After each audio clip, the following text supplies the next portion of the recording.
Based on... It's like midnight. Basically, this video really upsets me because he, Kanye, gets onto the conversation about things like slavery and insecurity is slavery. Because, like, the economy is completely fueled by people who hate themselves. You hating yourself physically, you can get diet pills for that. You can join a dieting program for that. You can, there's so many things that, you can spend money on if you make, there's so many things you can get a person to spend their money on if they hate themselves. And you can stop people from doing things that they really want to do by making them feel like they can't do it, and that is insecurity. And that keeps people, if we're going to talk Illuminati, which this whole video is completely Illuminati actually, if we're going to talk Illuminati, insecurity keeps you so far down the pyramid of, that is humanity. It's actually a diamond, but it keeps you so low down that you have no idea. You make people feel ugly, or you make them feel like they're not talented, and they'll believe you. Like, at some point in their lives, they will believe you, and it can actually ruin their lives.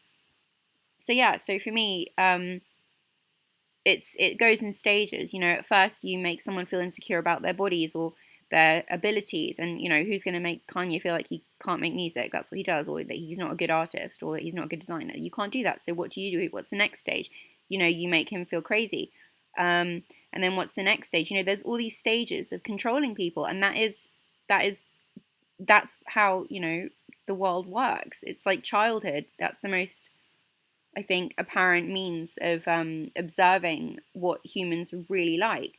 So if this is really about him saying something apparently stupid, like slavery is a choice, it's not. It's actually people, I don't know, using their voice to control other people's voices rather than being like, I have my own voice. And it's just like all these people in a room running a channel. Like, you have a cameraman there. Is that really when he wanted to become a cameraman and pick up a camera and start shooting stuff? Was this his dream?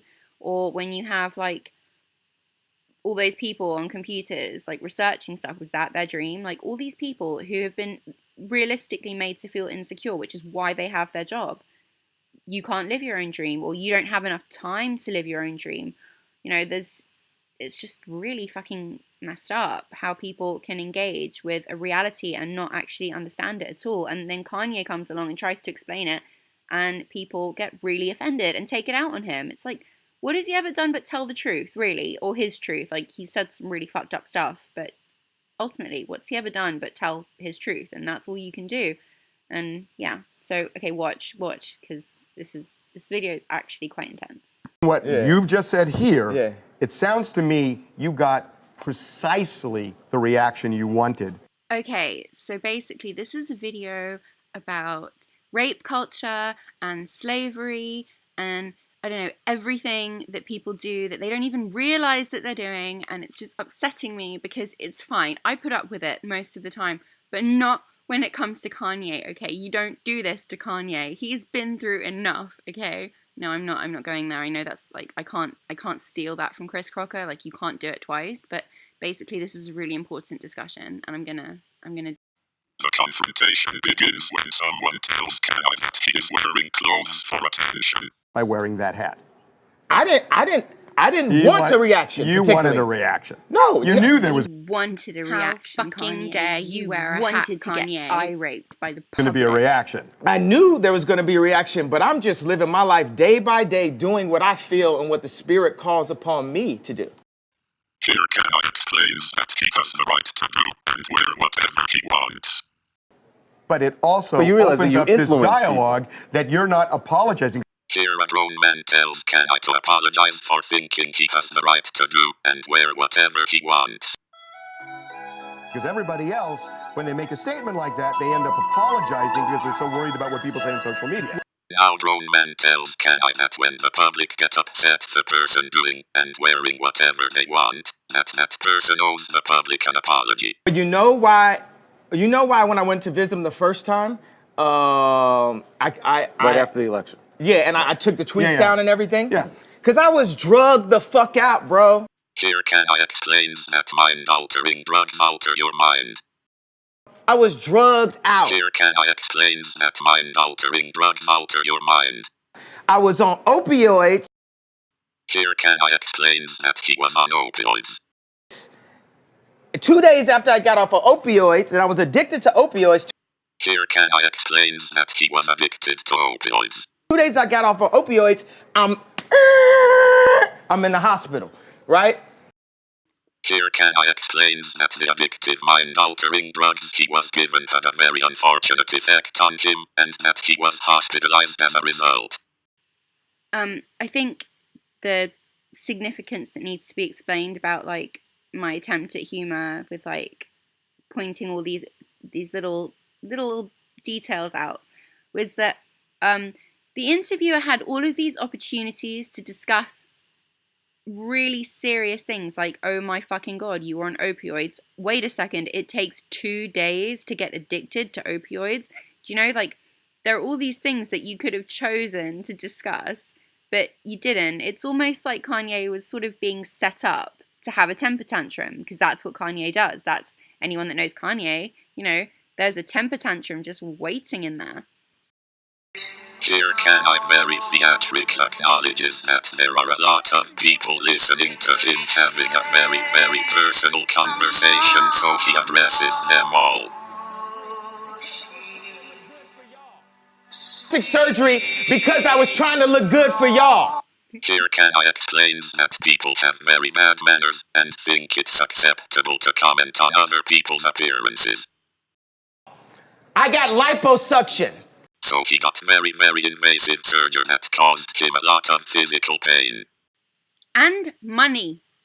Liposuction is expensive.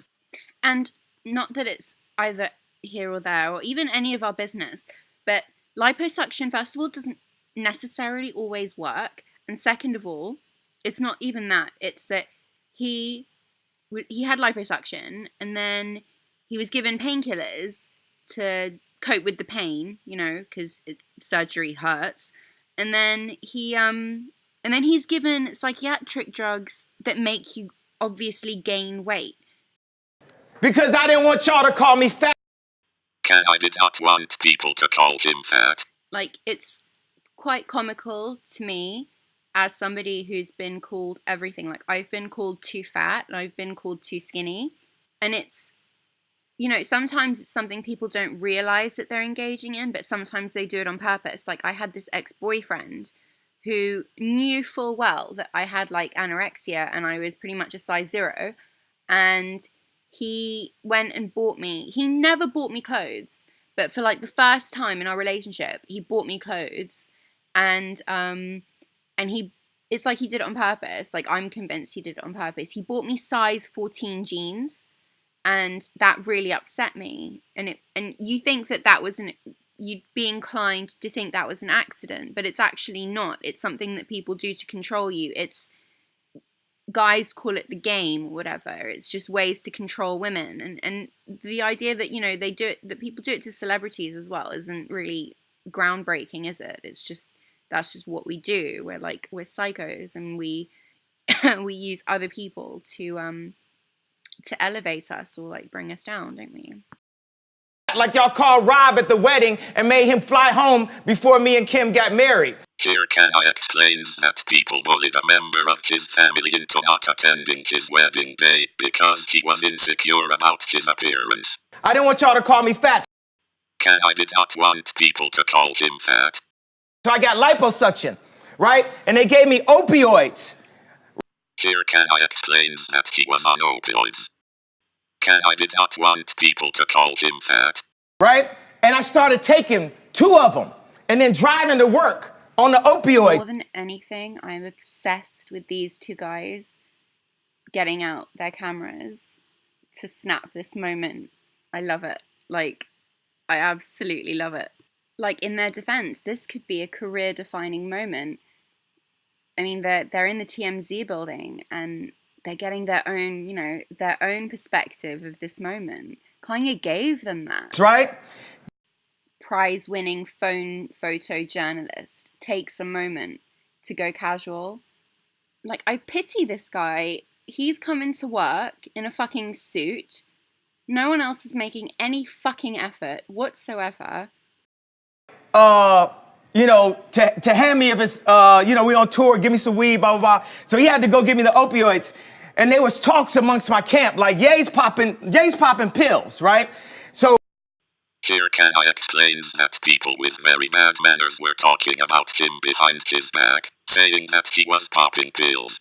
Okay, so it's like slightly unrelated, but apparently Kanye's fired loads of people that were like on his team or something. Well, if they're all talking about him behind his back, of course he's going to fire them. You don't want people like that around you.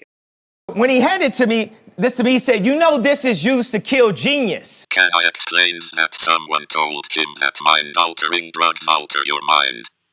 If you've ever been on any kind of painkiller or, I don't know, psychiatric med, you will know for a fact that these drugs completely change who you are. Right? So I didn't take it. 2 days later, I'm in the hospital. I was taking 2 pills a day at that time. When I left the hospital, how many pills you think I was given? 7. I went from taking 2 pills to taking 7.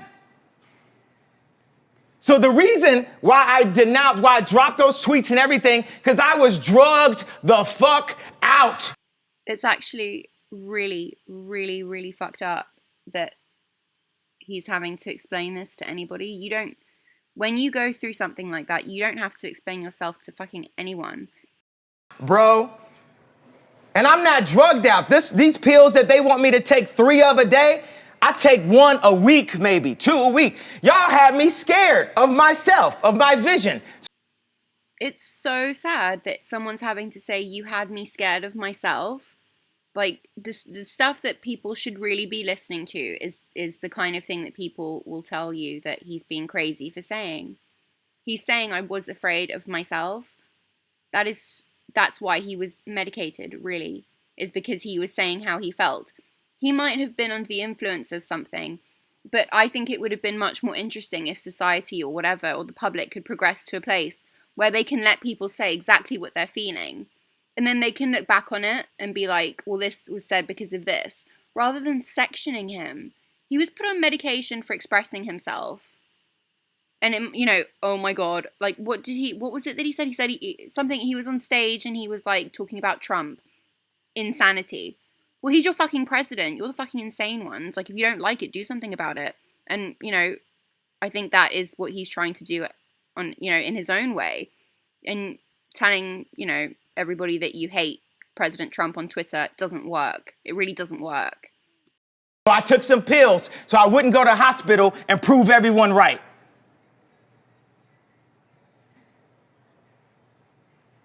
We are drugged out. So what you actually have here is a person who has been put on drugs, likening his experience of the mass consciousness, the average person who hasn't been put on drugs. He's literally saying, my experience of you is like being medicated. We are following other people's opinions. We are controlled by the media. And today it all changes. When a person says, when a person whose entire career revolves around the media tells you that you're controlled by the media, I mean, believe it. Believe it. They know. If anyone knows, they know. You got Tupac and Lennon in that hallway. Today, it all changes. We need to think how... It strikes me as somewhat strange that TMZ could possibly have Tupac and John Lennon on their walls, considering these two people were free thinkers. But the bit to remember is that they were both murdered, okay? For what's coming up in the video, they were both murdered, okay? To think free. We need to be free thinkers. Then we need to learn how to feel free. People say feel free, but we don't even know how to feel free or think free. Say what you feel, positive or negative. I just got off the phone with J. Cole. He said, how you feel when they said the Crips is gonna kill you? Okay. So more important than, I don't know, the Crips really wanting to kill Kanye, like Kanye could, like they don't all listen to Kanye in their spare time in their bedrooms in the Bronx or whatever. I don't know, whatever. I don't even give a shit. It's the fact that they're using, I don't know, the possibility of him being murdered to control him. That is literally a new form of control.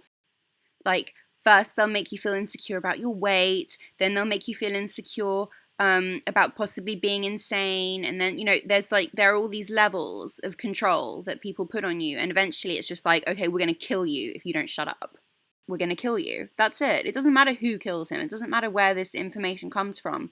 The story is so repetitive, and if, every single person that has died some weird death that's been connected to like a struggle with the media has had this experience that they've been like absolutely convinced that they were going to get killed. It's so obvious what's going on that I don't understand how people realize that they're not actually perpetuating it.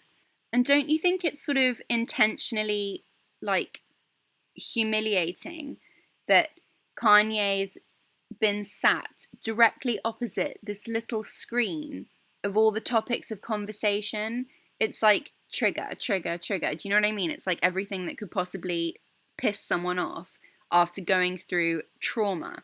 Like, no, Kanye wasn't there when Kim got, robbed and stuff, but you still experience trauma from that, if you have feelings and empathy and stuff, which I think we all know Kanye has. Like, he's full of feelings. That's him.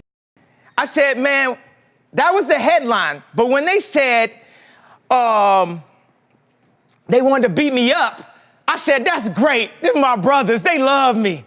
They don't want nothing to happen to Ye. They just want to beat some sense into me.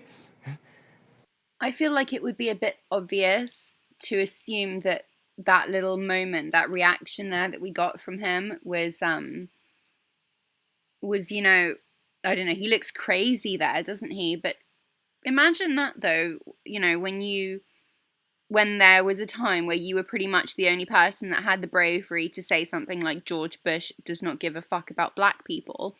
And for, the people that you kind of low-key write your music for and, your own culture and stuff, that they could possibly make a threat like that. I think it's like that how else is he going to respond to that? Like, great, fantastic, and you can listen to me when I'm dead or something. He's not going to die. This is like, it's too obvious. I love Daz. I love the Crips. I love the Bloods. I love everyone. How many people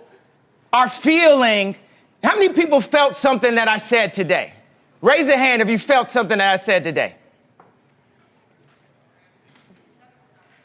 Do you feel that I'm feeling, do you feel that I'm being free and I'm thinking free? Yes. I actually don't think you're thinking anything. There's always this moment where a person cannot resist involving themselves, but surprise, surprise, it's actually not a white guy, it's a black guy. Hold up. I think what you're doing right now is actually the absence of thought. And the reason why I feel like that, because Kanye, you're entitled to your opinion. You're entitled to believe whatever you want. Oh my God, Kanye, a black guy, a fellow black guy, just gave you permission to have your own thoughts and opinions.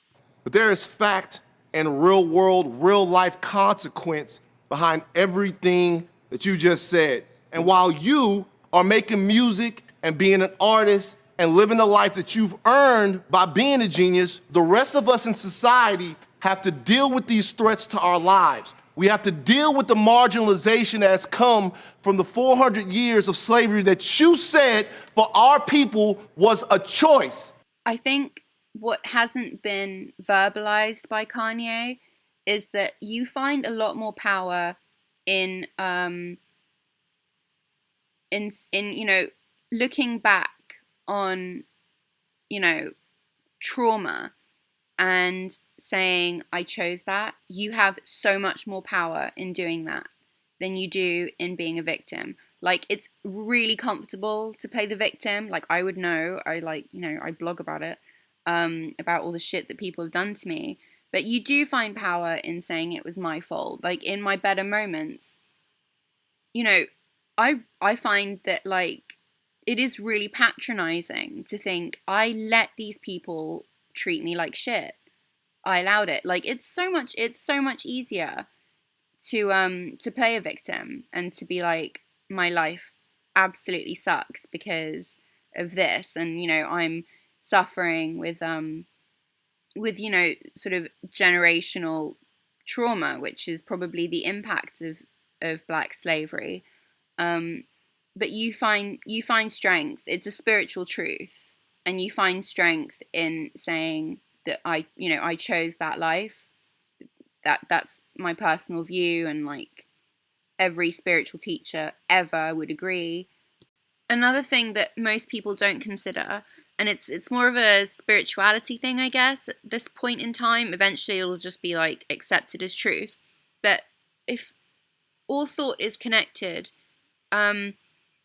sometimes you experience something so that your thoughts about it can trickle into the massive consciousness. So you know how sometimes you have this amazing idea that only you could have thought of, and then sometimes someone that couldn't have possibly met you or, you know, known you or in any way found out about your idea, they end up doing it, and it ends up somehow saving their life or like making their life or something. That's sometimes, I think, in my personal opinion, why we go through some trauma, is so that our thoughts of the trauma and looking back on it, like, can offer some solution to somebody else. So, like, you know, sometimes you get this like tiny thought when you're in a bad situation, and that tiny thought ends up saving your life. And sometimes it just ends up being the case that like you've contributed to society by whatever you've gone through, because your response has trickled, or, you know, even if it's just, this is what I should have done, it literally, it goes along a trail of thought that reaches so many people that you might never meet or see on TV or whatever, or however you know, wherever you base your information of reality. That's what happens, is that your response goes to somebody else. And like, when you've come out of something, that means that somebody else can come out of it. So sometimes we do literally go through really fucked up struggles to answer questions. A large part of, I think, the evolution of humanity has been due to development in thought. So, you know, we don't evolve physically, so we have to evolve somehow. It's a law. Every day we have to walk into that truth, while you choose to say things that, to be honest with you, dog, are nonsensical. You want to think freely? That's fine. I'll combat your free thought with my free thought, because mine is grounded in a reality. I personally take great issue with someone actually believing when they say that reality is free. It's absolutely not free. How can you work for a media company that makes money off of literally sharing people's private information and say reality is free? There is no fucking freedom in whatever reality you're existing on. Let's not lie to ourselves, because that is slavery.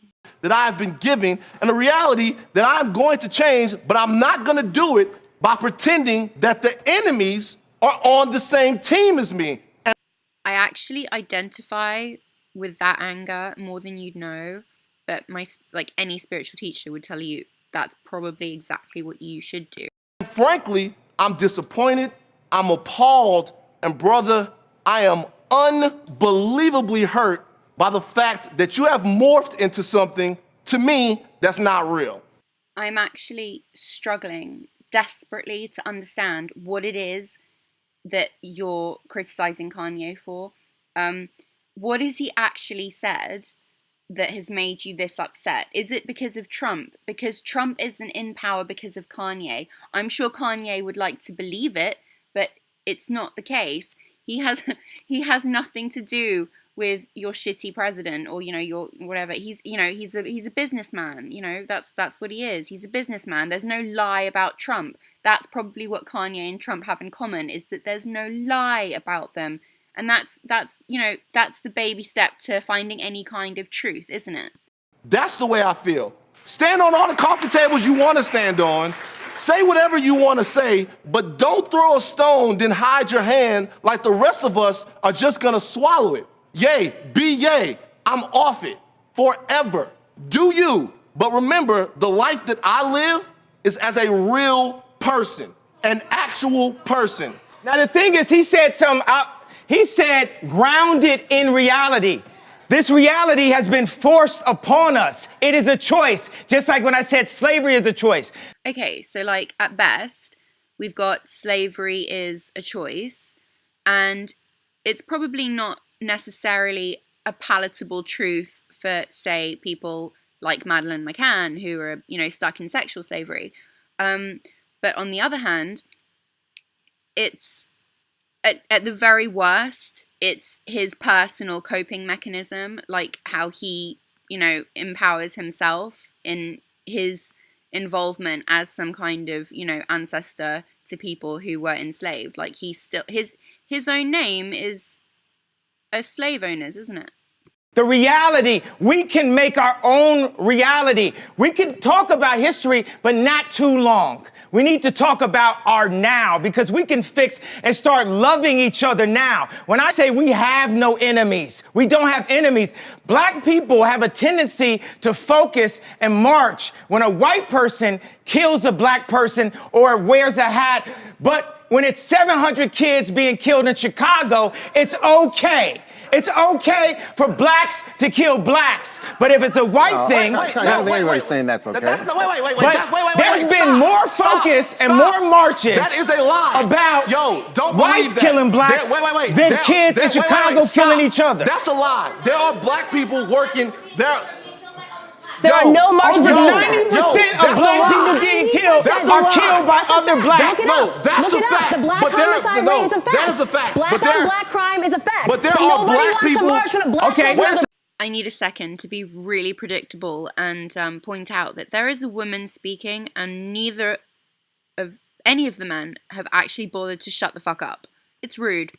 Now this is a problem. We have to. You're too far. You have to be closer to me. I'm here right now. There are black people working every single day. Brother, don't scream because it will make us look crazy. I don't care how we look in front of this. You're talking some bullshit. No, when you scream, and you don't talk, it doesn't look right. Let me just say something. Let me impart this upon you. Okay, this is a perfect example of what I'm talking about, because these are two different versions of somebody else's truth. This is two different versions of somebody else's truth. So he gets up and he's talking slavery, right?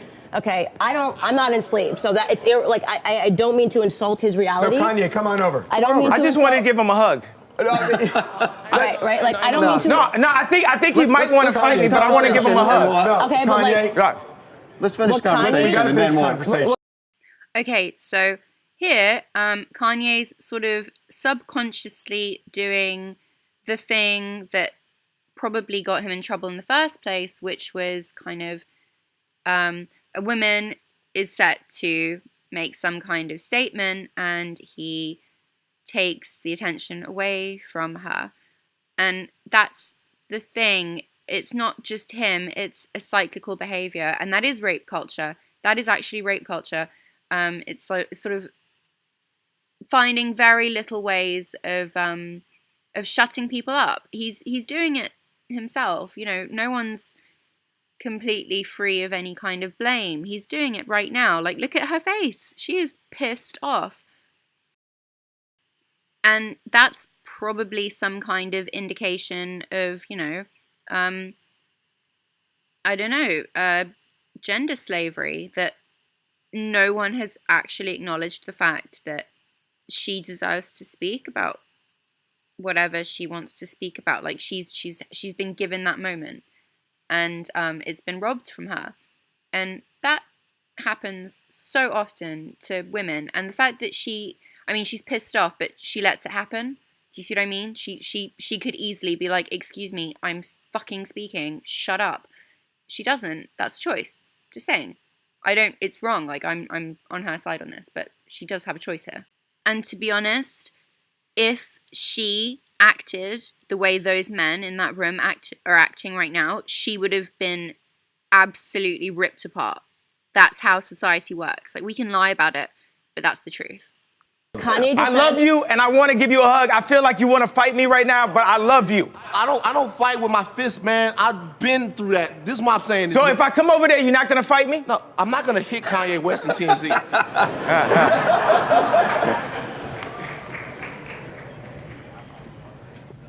Bro, you got to be responsible, man.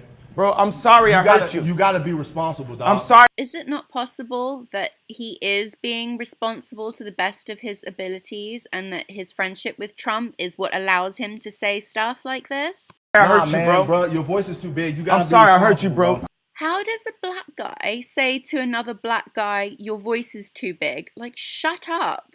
I love you, bro. I'm sorry. I'm sorry I hurt you with my words, bro. Yeah, bro. I love you, bro. Responsible, man. Bro, gotta be responsible, I didn't mean to say things that hurt you. I didn't mean to wear the hat out the blue and shock so many people and not give them a way out of the pain. I understand Kanye, why the fuck are you apologizing? That is not you. that gave him pain, that made him see pain. But guess what? When I went into the hospital. We're now in the hospital. TMZ is the hospital to fix the world. Obama was our opioids. It made us feel like everything was good. That's not true, bro. Yeah. That's not true. Listen, first of all, calmly. What's your name, though? I'm Van. I'm sorry for disappointing you, Van. Yeah, listen. Yeah. Calmly. Yeah. What you said up there a second ago, the statistic about black on black violence is true. What they don't tell you is there are people dedicating their lives to working throughout the problems of black people. There are black people every day, boots on the ground. They're all over the place that are working towards this. Like every single day, people are trying to fix this problem. Would it be really inappropriate and maybe racist to say, why don't you demand tickets to go back to Africa or wherever you're from? Would it? The narrative that black people don't care about black lives until a white person takes them is false. I don't personally agree. That is not true. Okay, that probably requires some kind of explanation. Okay, in Uganda, they still kill kids who have like abilities to do things that can't be explained, like witches and stuff like that. And that's part of your culture, actually. That's part of like your ancient religion, before Christianity or anything like that. I think it was only 5 years ago or so that they were killing gay people. I mean, I went to a school and watched little kids singing a song in an assembly about killing gay people. Because, you know, gay people can be black too. Do you have any idea of what's going on in like Africa or, you know, wherever you're traditionally from? No. So you don't really necessarily care about black people, or I might just be assuming. But the problem is the people that are doing this work in communities every day, guys all over the place, they don't get the type of reverence, they don't get the type of shine, they don't get the type of light spotted on them, the spotlight, should I say, that other people do. Those people are the ones that need to be empowered, the people that can help Chicago, that can help South Baton Rouge, that can help those places, that are working there every day. I'm sure you're right. Like, what the fuck do I know? But personally, I would say that the kind of people who need to be in power are the people that tell the truth. That's the kind of person that needs to be in power. They doing it and they dedicating their lives to it. But they don't get big up by rappers. They don't get invited to things. They do it for nothing because they have to. So what I'm trying to say is while we're having all of these conversations about stuff that gets covered on the news, who's going to talk about what doesn't get covered on the news? Like to me, for a lot of years, the dude that inspired me to be more than what I was in Baton Rouge, that was you. Ask everybody in this room for years. Ask everybody in here how many times we've had a Kanye West story and I've stood there the only person to defend Kanye West because what you meant to me. And then after that, you slap me in my fucking face by getting next to people who mean me harm and who don't even care about being honest about the fact that they mean me harm. I think that we have to get next to everyone. We don't like Trump. We have to talk to them. We have to talk because Trump is a human being also, and he's in a very powerful position, and he's doing a lot of things to actually help business owners be able to go past all these fake laws and rules and things. I mean, candidates can give you the facts better than that, but we need to speak to people. Einstein says the definition of insanity is doing the same thing, expecting a different result. So we keep on saying, I hate you, fuck you, fuck you, fuck you. How are we gonna get a different result out of hate? Why don't we just try love? Why don't we just try love? Why can't it be okay for an influential rapper in the black community to go up to the president and talk to him about how we can make a change one by one? We have the resources for a peaceful world. I believe that Kim Jong-un didn't believe that Obama was crazy enough to come at him. You know, sometimes you need some crazy motherfuckers to change something. Steve Jobs was crazy. Now we all on Steve Jobs' phones. They say Trump's crazy. They say I'm crazy. But I'm here to show love. And we're going to make it through. I know I disappointed you today, brother. And I know I disappointed the black community when I wore the hat. And I'm sorry for disappointing you. But like I just told J. Cole on the phone right now, it's a bigger plan. And I'm just doing what the universe told me. It's really easy to call someone insane. It's also much easier to have a huge group of people around a person and make them look insane. And that's actually what's been done here. Like, it's so obvious that Kanye's been set up for a temper tantrum, because that's what Kanye does. He has temper tantrums because he, is very emotive, and that's his thing. And I actually really, really pity the fact that people are so stupid that they don't actually see that he's describing the experiences as like everything that okay, wait, I can't.